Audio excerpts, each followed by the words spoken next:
Okay, barumsa keenyarraa kan inni irratti xiyyeeffatu waa'ee relative pronounidha.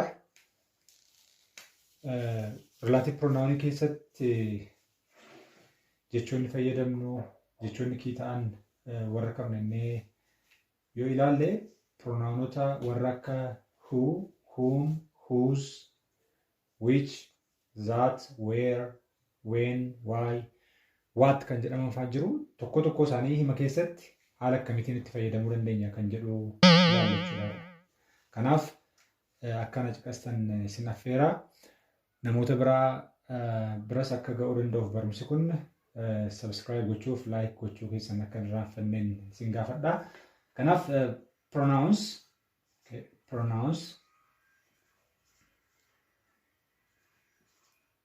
as we made discussion in the previous, there are different kinds of pronouns.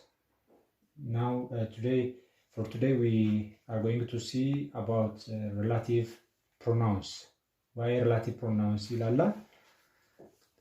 Faida sani, okay, usage.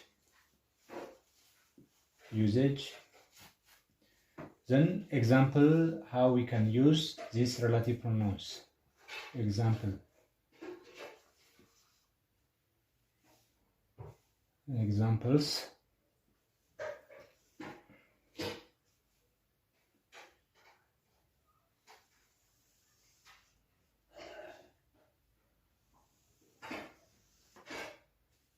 Okay, the first one is who.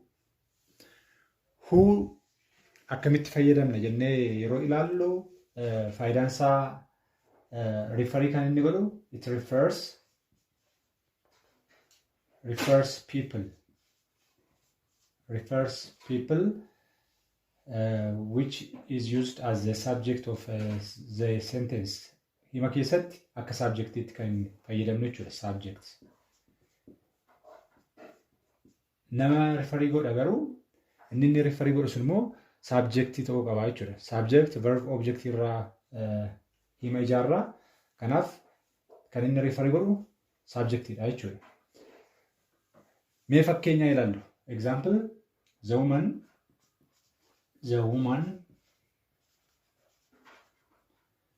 who lives next door is a doctor.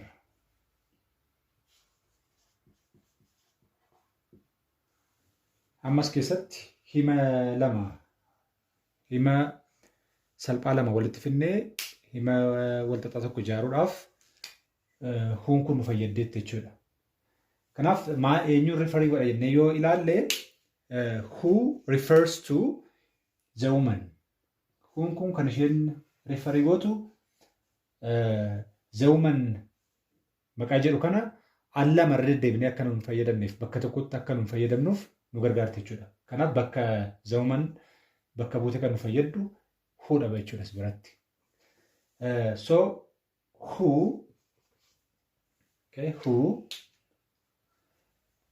here equals with the woman,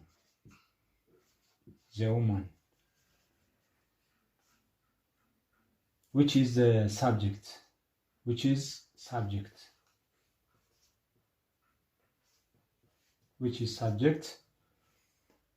That means the woman lives. The woman is a doctor. The woman lives next door.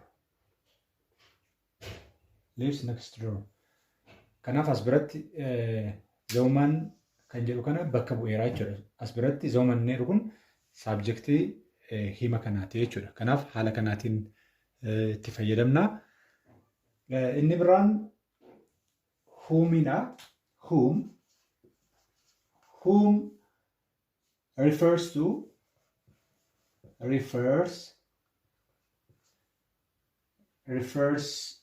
in similar way people haaluma wal fakkaataadhaan lamaan isaaniiyyuu nama agarsiisu as biratti zoomannee nama akkuma kanaadha. As birattis huumiin kan inni rifaree godhu. Garaagarummaan isaa maa inni as biratti huun rifaree kan godhu saabjektii yeroo ta'u huumiin immoo rifaree kan godhu objektiidha jechuudha. Object. Himni tokko yeroo ijaaramu subject verb objektii qaba. Kun kan inni rifaree godhu subjektii ta'a. Huumiin objektii ta'a. Lamaan isaanii garuu tokko kan isaan godhu kan isaan rifaree godhan namadha jechuudha. Mee hima keessatti gashinee haa ilaallu. She is the woman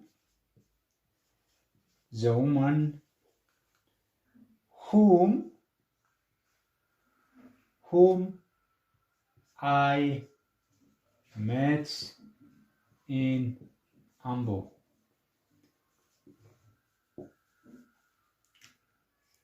So as biratti whomiin kan isheen rifarii gootu eenyunnaa zawuman isheettu kanaan jechuudha.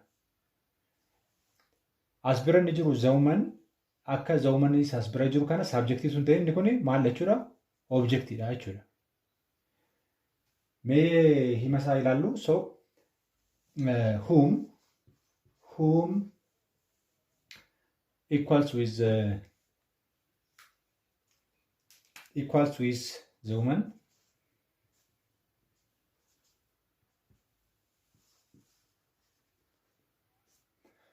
Akkas biratti hima isaa adda baasnee ilaalletti haa ilaallume. Huutti aane kan dhufuu qabu as biratti verbiidha. Verb should be verb. Okay. Maaliif subjectii jaateef as bira. Subject verb ta'uu qaba.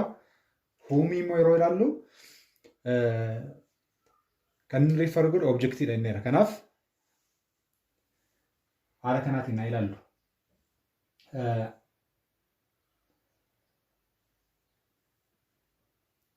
The woman which is here, it is object. As biratti objectiidha. Object. Here, who refers to subject. I met the woman in Ambo. Garaagarummaa isaa as biratti ilaaluu dandeessu. The woman inni as biratti akka subjectiitti hima jalqaba irratti dhufe as biratti immoo verbii booda dhufe jechuudha. Kanaaf yeroo baay'ee huumii yeroo fayyadamnu yeroo hundumaa objektii rifarii godha. Duuba isaarra immoo verbiitu jira tun ta'in maaltu jira jechuudha? Pronounotatu jira jechuudha. Whom I warri kun baay'ee kiidha. Kanaan salphaatti adda baasuu dandeenya jechuudha. So the woman here is object. The woman here we have is the subject of sentence. Inni taanu whose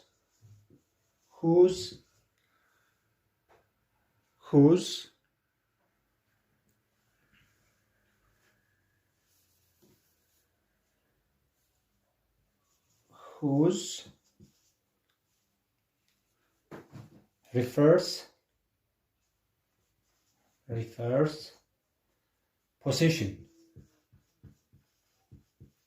possessions qabeenya agarsiisa jechuudha. Possessionii agarsiisa. Okay. Whose refers possessions. Qabeenya agarsiisa. Qabeenyi tokko haneenyu akka ta'e kan nutti agarsiisudha jechuudha. Mee hima keessa gashinaa ilaallu kanas we saw some people there jechi kun baay'ee murteessaadha baay'ee kun possessive adjective form of theedha. There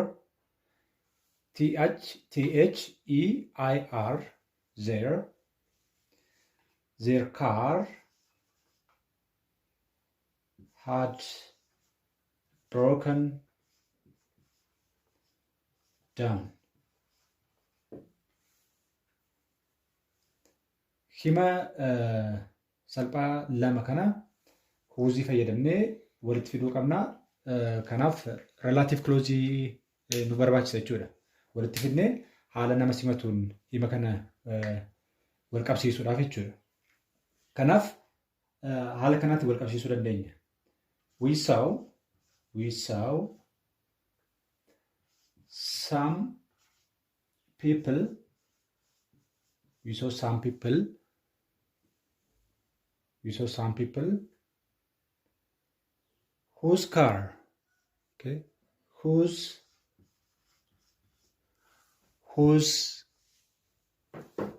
car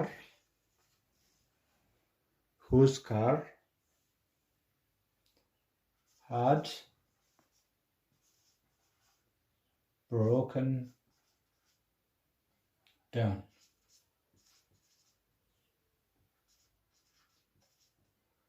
So whose car isheen jettu kun makiinaan sun konkolaataan sun kan eenyu akka ta'e kan nutti agarsiistudha jechuudha. Kanaaf haala kanaatiin fayyadamuu dandeenya jechuudha. Whosein kan inni referii nu godhu qabeenyi sun kan eenyu akka ta'e whose house, whose car, whose room, whose book and so on. Haala kanaatiin itti fayyadamuu dandeenya. Positive adjectives yeroo baay'ee kan isaan agarsiisanii qabeenyadha. Isaanis positive adjective their car, his car, her car jennee fayyadamuu dandeenya jechuudha. Kanaaf haala kanaatiin adda baasnee beekuu dandeenya jechuudha. Warra itti aanu ilaallu.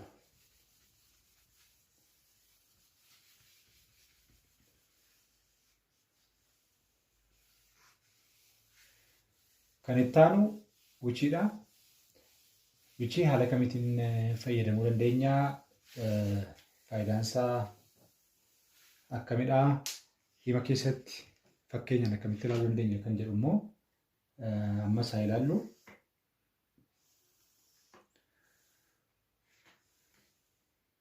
Which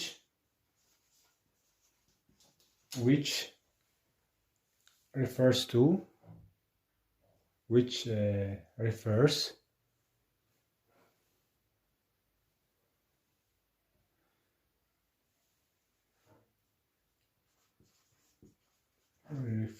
to animals and objects.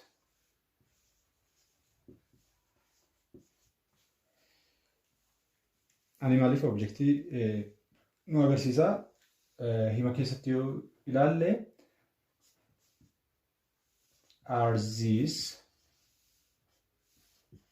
the keys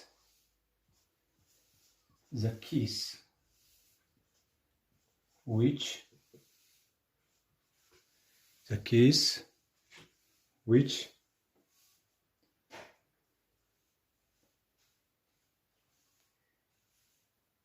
you are looking for. Are these the keys which you are looking for?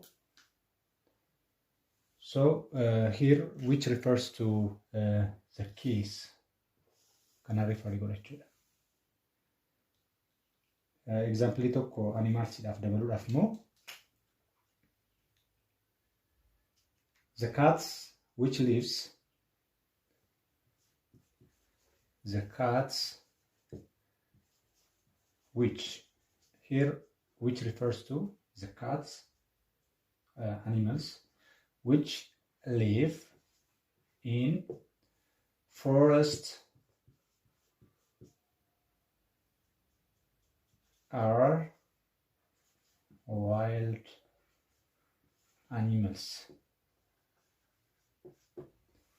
So here which refers to the cats. So which refers animals or objects. Referring gochuu danda'a jechuudha. That we can replace which and who. Instead of which and who, we can use Zaati bakka which is bakka whose buusnee fayyadamuu dandeenya. Refers to people, animals, and objects. Kanaaf which dhaafis who dhaafis hima jaalaallee fi bakka isaa buusneetu itti fayyadamuu dandeenya jechuudha. Warri biraa where and when refers place and time. Where fi when immoo bakka agarsiisu bakkaa fi yeroo agarsiisu jechuudha. So where refers place. Example, the hotel bakka agarsiisa jechuudha. The hotel where we stayed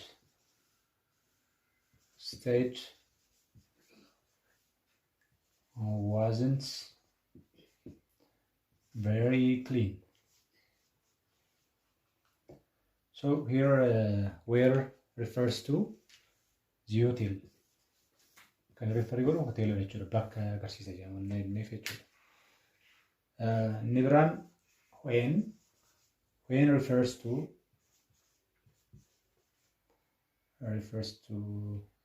time.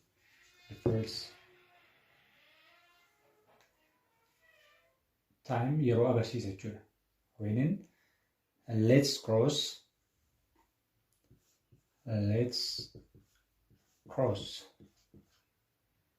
the bridge. Let's cross the bridge when we come to it. Yeroo bira geenyu riqicha sana ceenaa jechuudha. Yeroo bira geenyu yeroo agarsiisa jechuudha. Kanaaf as biratti when refers to the time that we reach the bridge. Yeroo bira geenyu kan jedhu sana agarsiisa jechuudha.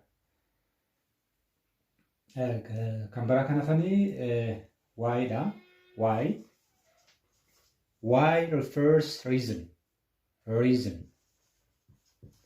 Sababa jechuudha. Maaliif akka wanni tokko raawwate kan nutti agarsiisudha. Yookiin reasonii gaafachuufis itti fayyadamuu dandeenya. I would like to know the reason why